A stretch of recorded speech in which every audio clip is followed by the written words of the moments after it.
Very good morning. आप सभी का इस चैनल पे पुनः एक बार बहुत बहुत स्वागत है।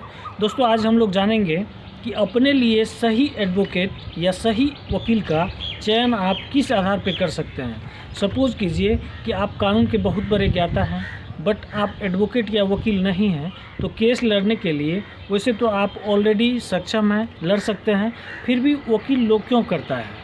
क्योंकि वकील अगर आपका केस हार भी जाता है तो आप रीट फाइल कहीं और कर सकते हैं, लेकिन अपने से उस ढंग से आप एक्सप्रेस नहीं कर पाते हैं, इसलिए आपको एडवोकेट की आवश्यकता होती है। अदालत का अपना एक भाषा होता है, अपना एक तरीका है, और सीआरपीसी का जानकारी अगर होता है तो उसके तहत जो है मुकदमा की जो प्रक्रिया है वो विधिवत संपन्न होती है। तो सबसे बड़ी बात है उसका विधिवत संपन्न होना, यानी स्टेप बाय स्टेप अब हमको क्या करना चाहिए, अब क्या करना चाहिए, इस तरह की सारी जानकारी एडवोकेट के पास होती है। इसीलिए किसी भी मुकदमे के लिए आप एडवोकेट को चूज करते हैं, चयन करते हैं, सेलेक्ट करते हैं, बहाल करते हैं। ठीक है। अब ऐसी स्थिति में अगर आप गलत एडवोकेट को चुन लिए तो आपका केस जो है ज़्यादा से ज़्यादा चांस रहेगा कि आपके फेवर में नहीं हो। ऐसा हो सकता है, लेकिन आप किस किस टॉपिक पे ध्यान देंगे, किस बात का ध्यान रखेंगे, तो निश्चित रूप से इस क्षेत्र में भी आप सफल हो पाएंगे। वैसे तो सबसे बड़ी बात है, किसी भी आदमी से आप अगर फेस टू फेस होते हैं तो उसकी मौलिक जो स्थिति होती है, उसकी जो नैतिक स्थिति होती है, उसको बहुत कम समय में आप रीड कर सकते हैं, लेकिन सबके लिए ये पॉसिबल नहीं होता है। वकील या फिर एडवोकेट का मुख्य रूप से आप क्या काम करवाते हैं, यानी आप अपने मुकदमे का पैरवी करने के लिए उसको जो है एक वकालतनामा पे जो है सिग्नेचर करके देते हैं, और उनके बाद वो जो कुछ बोलेंगे ऐसा माना जाएगा कि आप बोल रहे हैं। ऐसी स्थिति के लिए आप एडवोकेट का चयन करते हैं।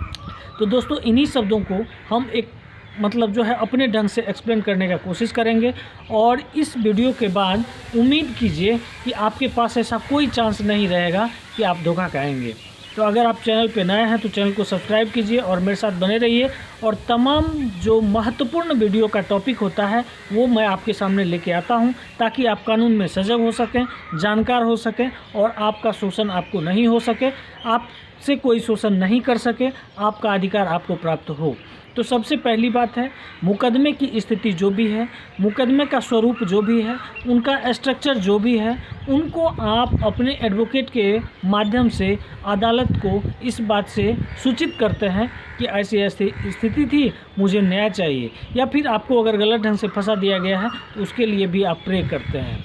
तो ऐसी स्थिति में एडवोकेट का चयन सबसे महत्वपूर्ण प्रक्रियाओं में से एक हो जाता है, और केस आप 2 दिन विलम्ब से करें ये अलग की बात है, लेकिन एडवोकेट के रूप में अगर आप जिस किसी को सेलेक्ट कर रहे हैं, जिस किसी का चयन कर रहे हैं, उसमें आपको बहुत सावधानी बरतना चाहिए। और अगर आप ऐसा नहीं करते हैं तो जीत और हार का जो परसेंटेज है उसमें आपको परिवर्तन भी हो सकता है, और हो सकता है कि जो एकदम शॉर्टेस्ट यानी कम से कम टाइम में आपको न्याय मिले, हो सकता है उसमें लंबा समय भी लगे और आपका खर्च भी ज़्यादा हो, समय की भी बर्बादी हुई, आर्थिक बर्बादी भी हुई, और उसके बाद आपको मिला क्या, आपके फेवर में मिला या नहीं मिला, उसका भी कोई जिक्र नहीं किया जा सकता है।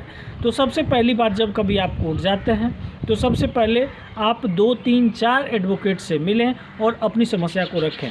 कई एडवोकेट ऐसे होते हैं जो आपसे बातचीत करने का फ़ी लेते हैं, यानी आपके केस के बारे में बात करेंगे तो आपसे फ़ी लेंगे। ऐसी स्थिति में वो फ़ी देना भी बेटर है कि बाद में आप जो है पश्चाताप के अग्नि में जलें, उससे बेटर है थोड़ी सी आर्थिक क्षति शुरू में ही हो जाए। 3 से 4 एडवोकेट से जब आप मिलेंगे, आप अपनी समस्या को रखेंगे, तो सबसे मेन फोकस आपको ये करना है कि आपकी जो समस्या है, आपका जो मुकदमा का स्ट्रक्चर है, उसको कौन से एडवोकेट बहुत अच्छा ढंग से कंसंट्रेट होकर सुन रहे हैं। और ऐसी स्थिति में अगर आप इस बात को फॉलो कर लिए, बहुत ऐसे एडवोकेट आपको मिलेंगे झूठा आश्वासन दे देंगे, एकदम जीत लेंगे उसको, मुकदमा में ये कर देंगे, जेल घुसा देंगे, लेकिन ऐसा नहीं।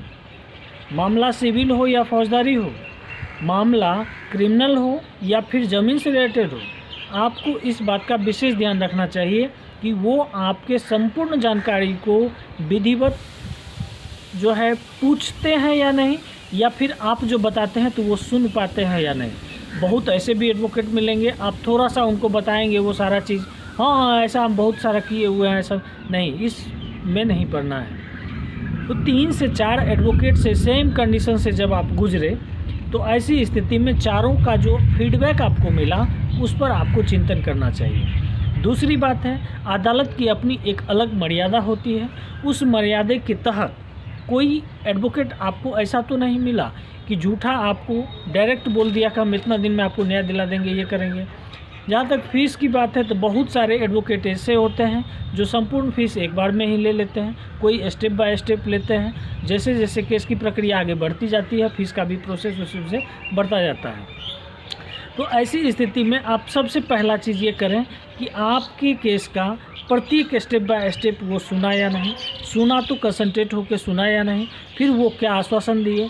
ऐसा 4 जगह से जब आप तुलनात्मक अध्ययन करेंगे तो निश्चित रूप से आप एक अच्छे कंक्लूजन पे पहुंच जाएंगे। बहुत सारे एडवोकेट ऐसे होते हैं, जैसे सपोज कीजिए कि मेरे जान पहचान का कोई एडवोकेट हैं, तो आप मेरे पास आए तो हम डायरेक्ट उनके पास पहुंचा दिए। हमको कोई मतलब नहीं बनता है कि उनके पास जानकारी है या नहीं है, हम डायरेक्ट उनके पास आपको छोड़ दिए। हो सकता है ये भी कि हम उनको केस ट्रांसफ़र किए तो वो हमको कुछ रुपया दे दिए एज एजेंट की तरह। ऐसे बहुत सारे हैं। इसलिए बहुत सारे दोस्तों पर विश्वास अगर आप करते हैं तो अच्छी बात है, आप जिस किसी को कहेंगे उनके संपर्क का जो होगा वो उनके पास पहुंचा देंगे। लेकिन उनकी जो वास्तविक स्थिति है, उनका जो नैतिक स्तर है, उनका जो ज्ञान का लेवल है, उसको आप रीड कर सकते हैं 1 दिन 2 दिन 3 दिन तक उसके पास जाके। उसके बाद फिर आप उसको चयन करें और केस की प्रक्रिया को आगे बढ़ाएं। केस की प्रक्रिया में एडवोकेट का चयन होना, सही चयन होना, ये बहुत बड़ी चीज़ होती है। और इसको अगर आप विधिवत रूप से थोड़ा समय निकाल के और उसका जो है ज्ञान चिंतन करके जब आप कंक्लूज़न निकालेंगे तो आप निश्चित रूप से इसमें आपका शोषण नहीं होगा। फलस्वरूप होगा क्या कि आपको समय की भी बचत होगी और आपका केस का जो आपको न्याय मिलने का जो चांस है उनका परसेंटेज भी आपको ज़्यादा पाएंगे। तो मिलते हैं फिर किसी नेक्स्ट टॉपिक पे। आशा है ये वीडियो आपके लिए बहुत ही इम्पोर्टेंट होगा। धन्यवाद। अच्छा लगे तो लाइक कीजिए, सब्सक्राइब कीजिए।